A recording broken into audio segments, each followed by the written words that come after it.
galerinha do sexto ano, tudo bem? Sou o professor Roberto Falcione, professor de História, junto conosco, o professor Natan, fazendo a interpretação de Libras desta aula. Em nome da Secretaria de Educação do Estado do Paraná, sejam todos bem-vindos. O tema Inca, religiosidade, construções, cidades. Rapaz! Embarque nessa aventura, vamos junto, vou apresentar para vocês o primeiro objetivo da nossa aula aí. Os objetivos. Identificar as especificidades da organização política Inca. Reconhecer a organização religiosa na civilização Inca. Eu trago uma imagem para vocês. Eu sei que vai dar uma sensação aí de, de altura. Mas está relacionado a alguma questão do trabalho. Vou dar essa dica. Porque agora vocês sendo os historiadores desta aula, já iriam me dizer logo de cara. Professor, o que são esses degraus? Exato. Saberia dizer o que se trata essa imagem? Como poderíamos descrevê-las? Professor, eu vejo umas casinhas ali, hein? Boa. Professor, eu também vejo uma galerinha sentada, andando, caminhando. Legal. Observem as nuvens. Região montanhosa, extremamente alta, né, galera? Verdade, professor? Professor, eu gosto dos teus monólogos. É muito legal. Obrigado. Pois é, galera. Quem trabalha com agricultura já viu alguma coisa sobre isso? Chamados de terraços agrícolas. Ou melhor, aqui no Brasil usamos o termo curva de nível. Quem é da agricultura sabe o que o professor Roberto está falando. Curva de nível, tá ali, regiãozinha ali meio montanhosa, você dá aquela cortada na montanha para que a água não seja desperdiçada, para que não perca a umidade, né? Ou mesmo para que você possa plantar e com a enxurrada ou com a chuva, né, a enxurrada não leve a planta, não leve tudo para baixo. Principalmente os nutrientes da terra. Olha o que os incas fizeram para segurar essa umidade do solo, criar os verdadeiros andares de agricultura, que nós usamos o termo de terraços. Mas poderíamos usar também a curva de nível, é a mesma coisa. Só que de pedras. Coisa impressionante, extraordinário. Por isso que está até hoje. Agora eu queria chamar a atenção de vocês, olha a altura dessas construções. Mas é o que tem para hoje, como diz o outro. Eles estão numa região montanhosa, tem que plantar para alimentar um império, então que seja nas montanhas.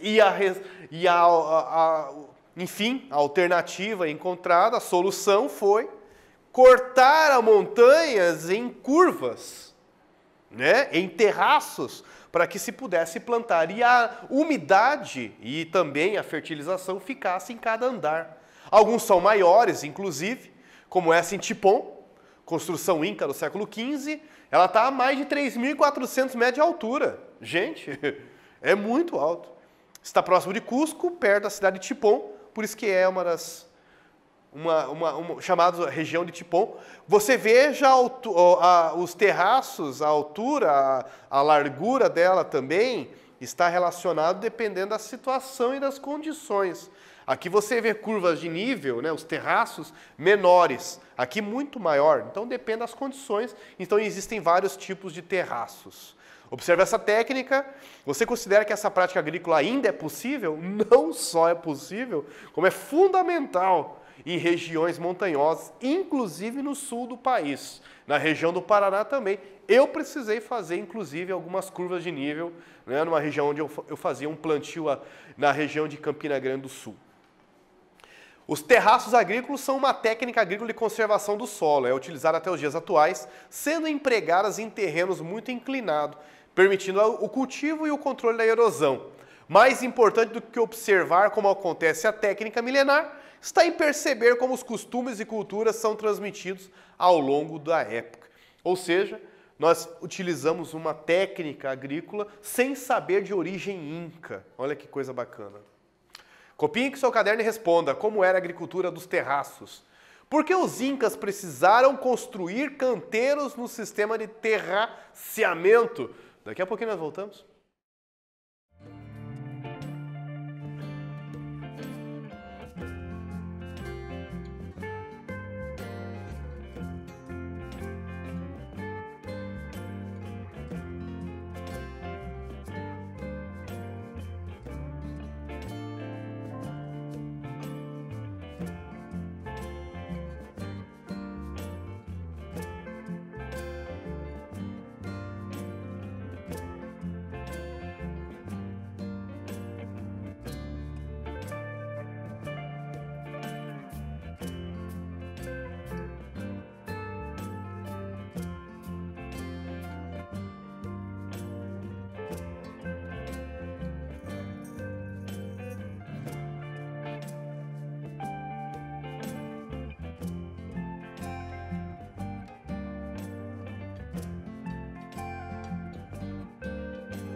Voltei. Bora lá corrigir.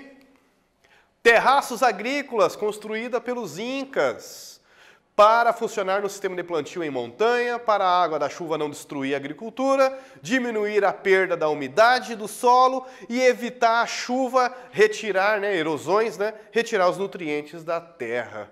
E também é o que tem para aquela região. Você precisa, o mínimo possível, de uma região plana para plantar. Se você está na montanha, você faz curvas de nível na montanha.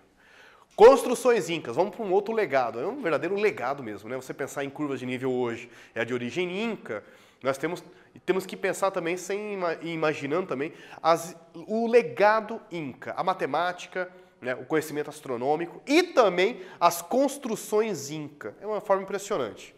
Eles adquiriram uma técnica impecável e a destreza no trabalho com pedras, chamada técnica inca Pedra dos 12 Ângulos. O Neto e o Márcio vão dar um close para mim aqui. A técnica se chama 12 ângulos porque tem 12 mesmo. Me ajuda aqui. 1, 2, 3 ângulos, 4, 5, 6, 7, 8, 9, 10, 11... Ai, fúria, mas era para ter 12. São 12 ângulos que se enquadram e ela prende as pedras nesses 12 ângulos. De maneira que a muralha ou a parede, sabe o que está sendo construído, consiga ter uma fortificação para que ela não caia.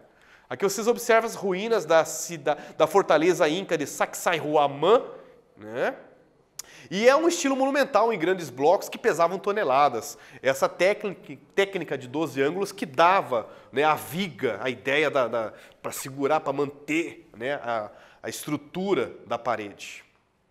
Em Cusco, os incas também inventaram um sistema de esgoto incrível, tudo de pedra, galera. Nada metálico, eles não dominaram a metalurgia, também não dominaram nenhum tipo de argamassa, cimento. Eram construções ou no barro ou as pedras travadas como essa você acabou de ver. Uma técnica de ângulos que travam as pedras, mas sem argamassa. Inventaram um sistema de abastecimento de águas com canais de pedras que abasteciam as cidades, ou também distribuição, ou também um sistema de esgoto das cidades que eram retiradas também a céu aberto, também de pedras, um sistema de saneamento que retiravam as águas, enfim, o esgoto da cidade, ou abastecia ou retirava, todas elas construídas de pedra. Isso aqui é a distribuição de água da cidade de Ollantaytambo, na província de Urubamba, 60 km de Cusco, no Peru. Aqui está explicando que a água era levada por alguns edifícios de condutos forrados ou cobertos de pedra. Bom, os incas inventaram também uma matemática incrível. Para fazer tudo isso, para construir tudo isso daqui, não é no achômetro, não. Não é tipo, olha, se dá uma encurvadinha ali na pedra, encaixa e tá bom. Não! Tem matemática, tem conhecimento, tem arquitetura, tem engenharia e a matemática está aqui. Como aqui, professor? Quipu, a verdadeira calculadora de cordas. Calculadora de cordas? Como isso, professor Roberto? Bora lá?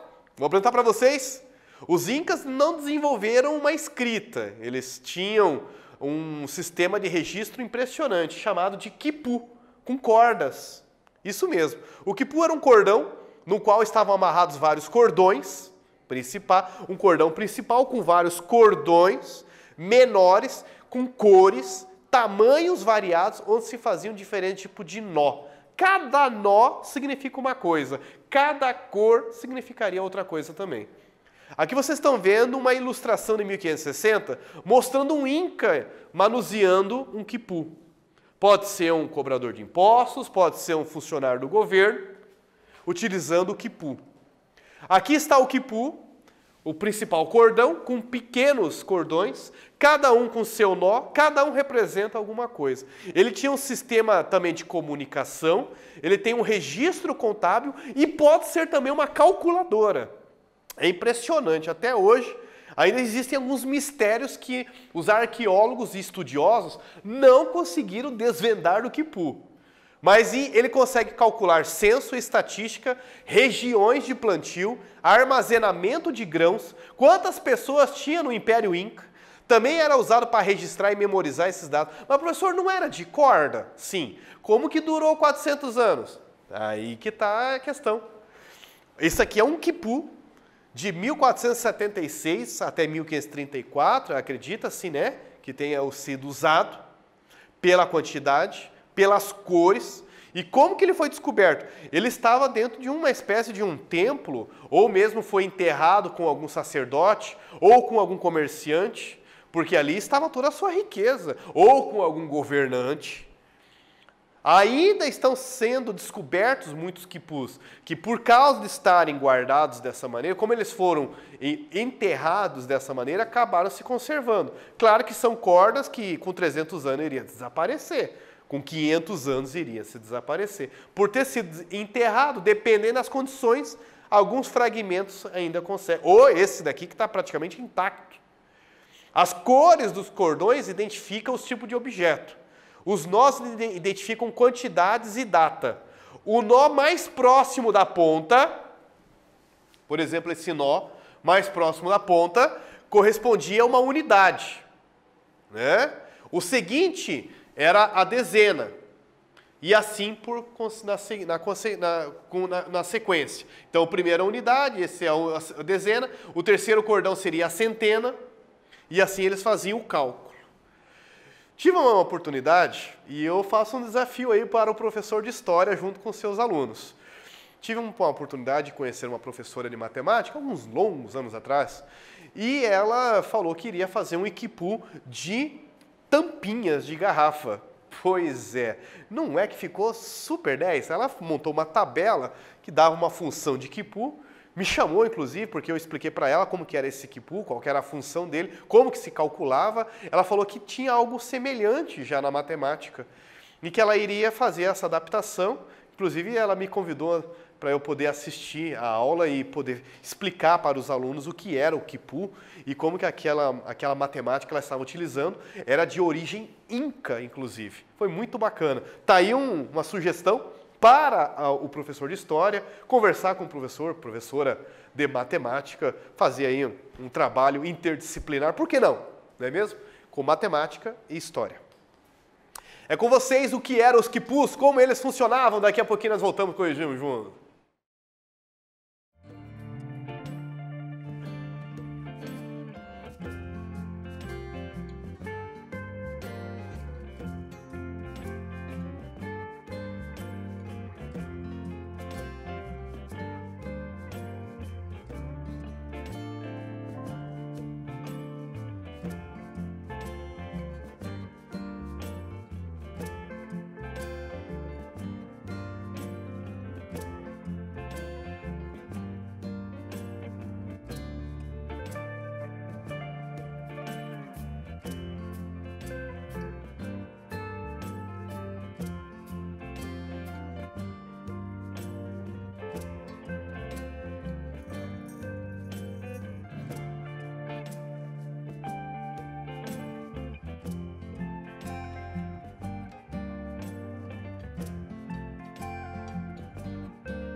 Voltei. Bora lá corrigir. O quipu era um sistema de registro, um cordão no qual estavam amarrados vários cordões menores de cores e tamanhos variados, onde se fazia diferentes tipos de nós. As cores dos cordõezinhos permitiam identificar os tipos de objetos, os nós identificavam quantidades e datas. Pô, incrível, né? Cordas. Cordas que fazem ciência, que fazem matemática. Religião, Inca, vamos ver? Politeísta, acreditava em vários deuses, acreditavam também que existiam forças do bem contra o mal, o bem representado por tudo aquilo que era importante para o homem, como a chuva, a lua, a luz do sol, e o mal representado por forças negativas, como a seca, a guerra, a fome. Aqui vocês têm a representação que o sol era o principal deus inca, né? Inclusive o Sapa Inca é representado como filho do deus sol. Então não por acaso, como o senhor Roberto falou, que o imperador era considerado filho do deus Sol.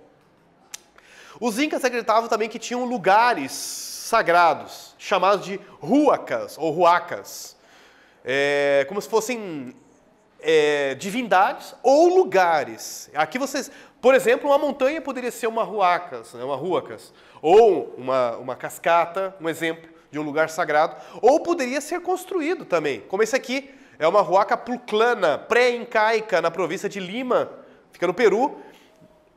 O Márcio vai dar junto com o Neto comigo aqui aquele foco. Vocês vão conseguir observar que são milhares de tijolinhos, né, que fazem uma espécie de um zigurate quase. Eu ia falar um templo. É uma espécie de uma arquitetura religiosa mesmo impressionante. Vamos resolver? Como era a religião inca? O que eram os huacas? Daqui a pouquinho nós voltamos.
Voltei.